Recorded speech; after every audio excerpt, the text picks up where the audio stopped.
Et si je peux revenir sur la question que vous m'avez posée tout à l'heure concernant le numérique. Alors la dernière fois je le disais et puis je vais le redire parce que je crois que c'est une phrase que j'aime bien.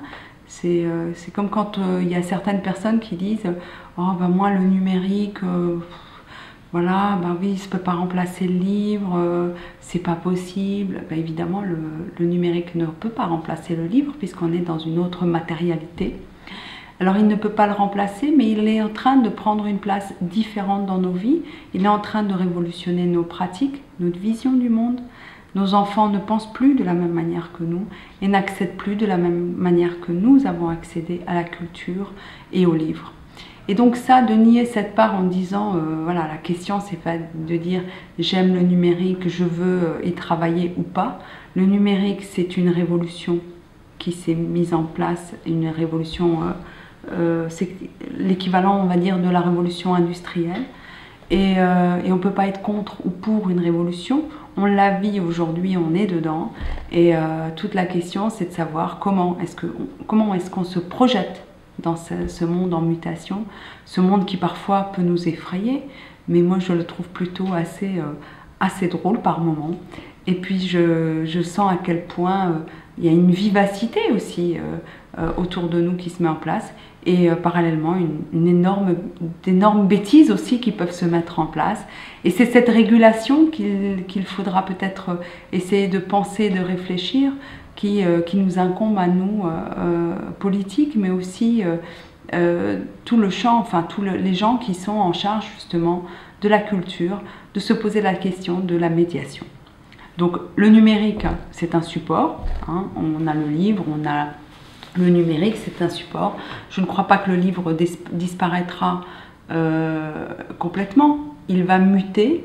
Je pense qu'effectivement le livre de poche va avoir des jours un peu difficiles dans les prochains temps. Je pense même qu'il serait en voie de disparition. Mais le livre d'artiste, les livres rares, les livres un peu d'exception ont longue vie devant eux, et je pense vraiment, je souhaite bonne chance aux artistes parce que je pense que là, ils ont matière à penser, à réfléchir, et sur des œuvres un peu uniques. Je crois qu'on a vraiment un bel avenir du livre comme objet, comme un support absolument, je veux dire, en tant qu'objet d'art. Je pense qu'il a vraiment sa place. Et par contre, on ne peut que se réjouir qu'aujourd'hui, l'accès au livre se fasse de manière aussi souple, aussi facile, aussi incroyable.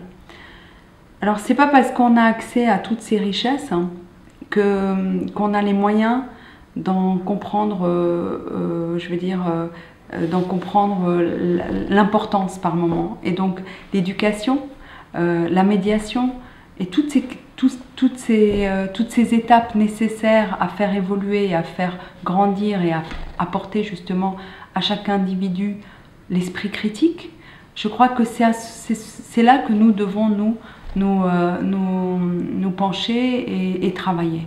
C'est comment est-ce que les médiathèques vont à un moment donné continuer à travailler en tant que médiateurs, quel que soit le support. On aura toujours besoin de ces médiateurs. Ils ne pourront pas être remplacés puisque justement, c'est pas parce qu'on est face à une abondance et un foisonnement, bien au contraire. Souvent, les gens ne savent pas chercher, les gens ne savent pas, sont noyés dans cette masse. Et on va dire même que la hiérarchie, je veux dire, des informations devient de plus en plus difficile, et donc au fond, l'accès est encore plus difficile qu'avant. Puisqu'avant, on savait, on allait dans une médiathèque ou dans tel et tel lieu, dans telle et telle librairie, on trouvait tel et tel ouvrage. Et... Non, aujourd'hui, il y a un foisonnement, une quantité incroyable. En même temps, voilà, dans tous les pays du monde, aujourd'hui, on peut avoir accès à des médiathèques numériques à travers le monde. Et peut-être pour les pays les plus défavorisés de ce point de vue-là, voire dans certaines dictatures, quand Google évidemment n'a pas contribué à faire en sorte que les lecteurs ne passent pas la frontière numérique, eh bien je crois que c'est une richesse et une capacité incroyable d'entrer dans les bibliothèques du monde entier par ce biais-là. Donc on peut se réjouir de cette richesse, mais face à cette richesse, au-delà de cette richesse, comment est-ce qu'on accompagne les gens au mieux?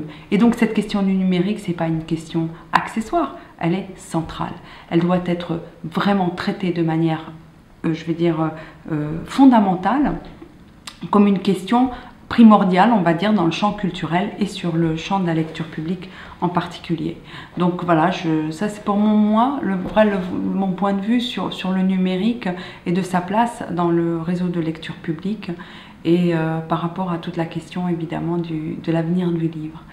Là-dessus, on peut aussi revenir peut-être sur l'ensemble de la chaîne du livre et de dire qu'effectivement, le numérique est en train de perturber les différents, on va dire, les différents degrés de la chaîne du livre ou les différents niveaux de la chaîne du livre. Et aujourd'hui, oui, il ne s'agit pas de... Certains peut-être disparaîtront, d'autres pas. Quelle échelle? Pour le moment, personne ne pourra répondre à cette question. Mais il ne s'agit pas d'être effrayé.